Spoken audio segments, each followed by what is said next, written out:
What's up, everybody? Welcome back to Listography. It is Guns N' Roses week. Tuesday, we did the 6 albums of GNR. Yesterday was our top 10 tracks. Today, inspired by Appetite for Destruction and sort of the shadow that it cast over their entire career, we're looking at bands who never quite were able to overcome that shadow of that perfect or monumental, big selling debut album. So Guns N' Roses, one where kind of tough to live up to something like Appetite for Destruction, monster hit, tons of singles from it, kind of changed hard rock in many ways, but kind of all downhill from there, regardless of what you feel about Use Your Illusion 1 and 2. Never quite got over Sweet Child of Mine and Paradise City and, the big hits. So what other bands were kind of always living in the shadow of that big old monumental debut? Throw it over to myself. Well, other than GNR, which is a good test case for us, I think a couple other bands from the 2000s, sort of the rock revival, never could quite live up. I got the Strokes. I think they put out plenty of pretty good albums after This Is It, but nothing really, lived up to the debut. There was so much hype around them. Nothing that they could have done after, I think, would have ever lived up to that. So those are the Strokes out there. This one doesn't really apply because critically they'd go on to much, much bigger things. But Radiohead never quite, for like the mainstream audience, Creep sort of influenced everything after that. You don't even hear other Radiohead songs on the radio to this day. You'll hear Creep every day on the alternative station, but you will not hear a single other thing on the radio. I've heard Karma Police and High and Dry in Chicago, but I mean, I've heard it on like the local cool YEP station, but never on like, the Bob FMs, the mainstream radio. I've never heard anything outside of Creep. So not that that has anything to do with anything, because obviously critically they're beloved after, people don't even like Pablo Honey that much. But for like the common American, they're going to know Creep and they might not know anything else, which is weird. It's just very odd, especially for us because we talk about Radiohead so much. But there's people out there living in a Creep only Radiohead world. It's very sad. Also on my list, Supergrass, another one that, All Right was a big hit and it was a hit in America. And that was kind of it. Like they really weren't heard from again around here. In Britain, a different story. They had some hits off In It for the Money, but in America, most people are just going to know All Right, probably from the Clueless soundtrack. Also on my list, I got Boston, a band we've had a lot of fun trashing lately here on Listography, but that first album, it's a classic. You can hear every single track on the radio. Classic rock, AOR radio. It's a monumental debut. Everything they did after that kind of just was like, oh, it kind of sounds like the debut, or this is terrible. What the hell are they thinking? But again, that debut kind of colors everyone's opinion of Boston. Never able to get out from under that one. And then finally, let's do one. This is an interesting one because critically, everyone just like thought they sucked because of this album. I'm going to say Stone Temple Pilots, because when Core came out, critics just dismissed the hell out of them for sounding kind of like Nirvana. Maybe, Plush sounded like Pearl Jam.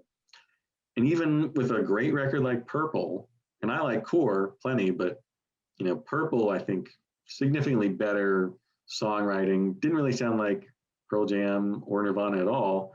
They still get lumped in years after, decades after, people still assume that, oh, they were just sort of Pearl Jam knockoff artists. And I think that sort of hung over them for their whole career, really. So that's my list. There's plenty more, hopefully. All right. Joe did steal a couple of mine, but that's okay. I also have Boston on my list, a band that we can't stop talking about here at Listography. They're just always relevant, it seems. But yeah, that debut, and you look at our rankings, that was the only Listography that we've ever done where all of our rankings were exactly the same the entire way through the video, and it just went down from there. So yeah, that one, they could never quite match it. I also have the Strokes on my list, which Joe has, but I don't think that they never actually matched it. I think they've got a bunch of records, maybe like half their catalog, that I like at least as much as Is This It? But critically, everything they do is always compared to that. They can't get away from it. Every review ever written brings it up. It's just like, enough. Let them do other things. I've also got Weezer, the Blue album, the Pinkerton, which I love, I think is a brilliant record, was panned when it was released. It was panned by critics when it was released. Fans didn't like it a lot at first. It grew on a lot of people and kind of gained a cult status. But I think at that point the damage had been done. They kind of, retracted into their turtle shells and pretty much said that they were never going to make another record like that again. And basically they've been like a neutered version of themselves ever since then. So I think that debut and people comparing Pinkerton to the Blue album when it came out just pretty much wrecked them. I've also got MGMT, which Oracular Spectacular had all those great pop hits on it. And when Congratulations came out, people didn't seem to be having it very much. No one was really that into it, but I think it's a great record. Really cool psych pop stuff on it. Not as catchy, not as infectious, but I think pretty terribly overlooked because it doesn't have the same qualities of the debut. And then my last one is a band that I don't necessarily like at all, but I think is a good example of a band getting way too popular with way too little talent to ever be able to match that. And that is Hootie and the Blowfish. Cracked Rear View, just such a huge record, massive, one of the best selling records of all time. For that band to ever try to match it was just a ridiculous hill to climb. I like that album. Just gonna throw that out there. I like that album. Probably go 3, maybe 3.5. Like all those hits. But yeah, as a pretty big Hootie diehard, nothing compares to the original. All right, I've got a few repeats, so I'll throw those out. I came up with Boston, obviously. We beat that dead horse. I also had MGMT. And I kind of disagree with Jason. I don't think anything comes close in their catalog to the original one. And it was so big when it first came out, and you still hear a lot of those songs, and commercials and stuff like that. Pretty big hits. I mean, if you took the top 5 most popular MGMT songs, they're all going to be from that album. Here's another one I've got. A sleeper album we talk about occasionally because it's incredibly underrated and made both of Jason and my lists when it came out in the 80s. She's So Unusual by Cyndi Lauper never really had any big hits that could compete with the big hits that came off of that album, and it's a great album. I've also got the self-titled debut by Violent Femmes. They never really quite matched that. Not that they were a huge, massive hit, but I don't think that even critically they got to that. Marquee Moon by Television. It's kind of the only album, they don't have many others, but it's the only album by Television most casual rock fans know. And then finally, one that I totally disagree with, but I think has come to light based on the comments, unfortunately so, in our Pearl Jam video. A lot of people saying best Pearl Jam album is 10 and screw the rest. Like, what? That's insane. I mean, obviously, I don't think anything ever reached their heights for, sales. And you hear a bunch of Pearl Jam songs on the radio, but mostly you do hear Black, Alive, Jeremy, Even flow. You'll get your better mans in there, rear view mirror occasionally, but no doubt that that's the big album that everyone knows. My mother says she's a massive Pearl Jam fan, couldn't name another album other than 10. Like, that's the point I'm trying to make. Just doesn't know. Everyone thinks of 10 and nothing else. Obviously, you can go and watch that video and get an impression if we think there are better albums than that in the Pearl Jam catalog. But yeah, I think that's kind of become one where just a lot of people don't consider it, or at least casual fans don't consider anything other than 10. And that's a damn shame. It's a bloody shame. I had that on my list. I didn't use it, but I totally agree. And yes, it was influenced by our Pearl Jam list and people, a lot of people having 10 at the top and sort of dismissing everything else. And I can see that because, their sound did change. And if you turn on the radio, you are going to, 80% of the time, it's going to be something from 10.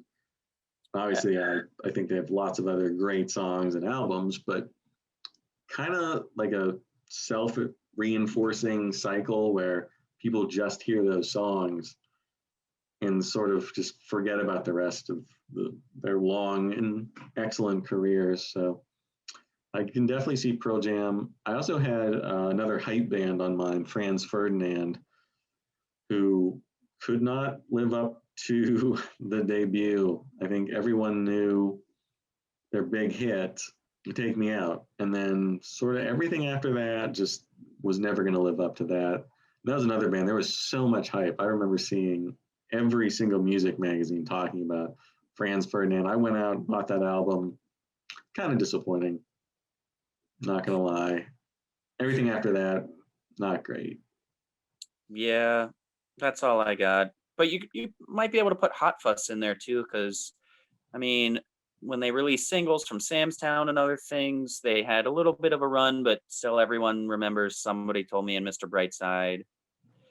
Mr. Brightside is still on the charts in the UK. Is that correct? Yeah, I think it's been for like 500 weeks or something, or 1,000 weeks.